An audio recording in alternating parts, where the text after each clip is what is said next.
I mean, the way you're talking about Jesus makes it sound like he's not human. So maybe I should, instead of asking who is Jesus, maybe I should ask what is Jesus? Is he man or something else?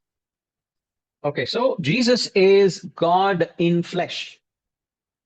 Or in other words, Jesus is God incarnate.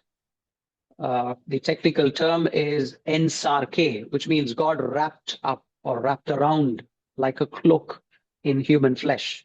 So here we have the person of God who's wrapped around in human flesh, an incarnation of God that leaves his throne and comes and dwells among his people, being the God man in order to reconcile God and man and the division that man caused between God and himself.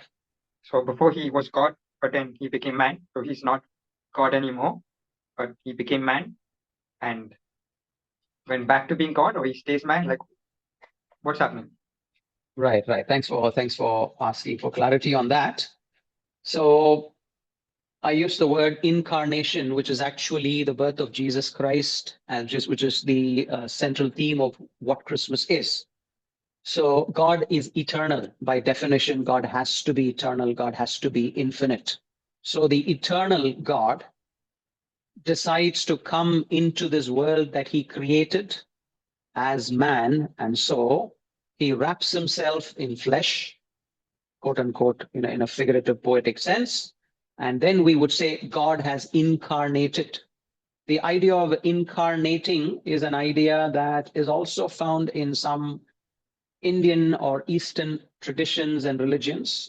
You can loosely say the idea of avatar. Okay, but of course, I want to draw a distinction that Jesus is not just a mere avatar, and I can go into details of why I think he's just not a mere avatar and more. But anyway, this is God becoming man without losing his godness. So he continues to be God in nature. Now he has the body of human beings, which is the body of man. And so he has become the perfect God man, 100% God and 100% man. Deity and humanity in a perfect blend, not having to lose either. And he continues to be that forever, even in eternity, if that helps clarify something. So like 50% God, 50% man, or is it like 60, 40, 40, 60? Yeah, it's 100% God and 100% man.